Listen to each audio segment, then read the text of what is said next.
Motivation and emotion describe why people do things they do and how these feelings influence a person's overall behavior. It also includes how emotions like anger, happiness, or fear can affect the choices we make in our relationships with others. I think understanding this connection helps explain a lot about why people act the way they do in certain situations. The YouTube video I chose was made to see how strangers respond to someone who seems to be in need. The creator of the video hired two actors, a mother and a daughter, to stage a situation where the daughter was being yelled at by her mom for what she was eating. The mother kept shaming her daughter for her food choices to see how emotions and social settings could influence how people behave.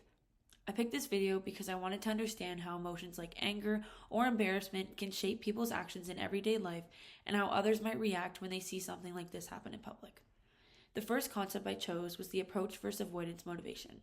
This idea looks at the different ways people are motivated to act depending on what they want to achieve or avoid. Approach motivation happens when someone does something because they want a positive result, like getting a reward or reaching a goal. For example, an athlete might train hard because they love the feeling of winning, or a student might study hard to get a good grade and feel proud of themselves. Avoidance motivation, on the other hand, happens when a person acts to stop something negative from happening. Using the same examples from listed, the athlete might train hard to avoid losing or disappointing their team, while a student might avoid to fail or getting in trouble with their parents. Research shows that avoidance motivation is sometimes more powerful than approach motivation because people tend to react more strongly to potential losses or dangers. This really shows how motivation and emotions like fear, excitement, and anxiety are connected. These feelings push us towards certain actions or make us pull back from others depending on the situation. Another idea that helps explain how emotions affect our behavior is the facial feedback hypothesis. This theory states that our facial expressions do more than just show how we feel. They can actually change how we feel as well. A simple example of this is smiling. When we smile, not only do we start to feel a bit happier, but the people around us often feel it too. It creates this positive loop where everyone's moods gets lifted. I notice this when I laugh with my friends. Seeing them laugh makes me laugh more, and it just keeps going. This shows how emotions can spread and build through facial expressions. The hypothesis also shows how connected our minds and bodies are. Our emotions influence the expressions we make, and those expressions can then make our emotions stronger or even change them. An experiment by Strack supports this idea. Participants were asked to hold a pen between their lips, which stopped them from smiling, or between their teeth, which would make them look like they were smiling. The people who were smiling rated pictures as funnier than those who weren't. This shows that even small physical expressions can change how we feel emotionally. In the video I chose, both the facial feedback hypothesis and the approach versus avoidance motivation could be seen in the bystanders' reactions.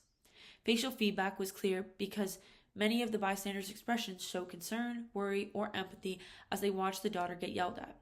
According to the facial feedback hypothesis, those facial expressions not only showed what they were feeling, but also made those emotions stronger, which eventually led to some people to step in and help. One person approached the daughter and gave her some kind of supportive words, which was a great example of how emotions can drive us to act. The approach versus avoidance motivation was also easy to see in this situation. The bystanders who comforted the daughter showed approach motivation. They wanted to create a positive outcome and help her feel supported. Their reward was seeing her feel better. Meanwhile, those who wanted to stop the mother from yelling showed avoidance motivation. They were trying to prevent something bad from continuing, like emotional harm or embarrassment. Instead of seeking a reward, they were acting to avoid seeing the situation get worse.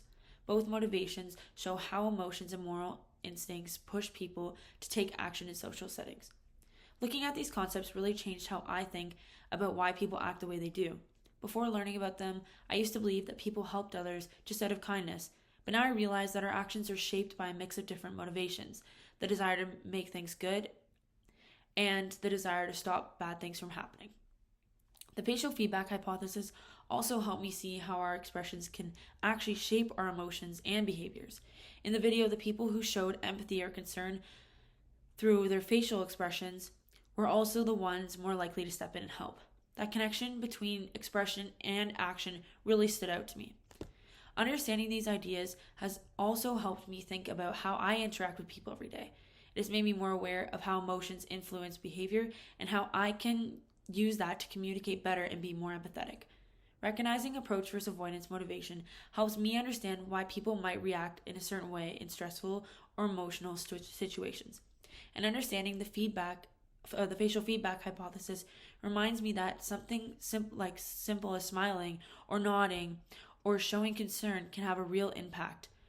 It not only improves my own mood, but it can also make others feel more comfortable and understood. Overall, learning about these theories has helped me see that emotions and motivation play a much bigger role in our actions than I ever realized.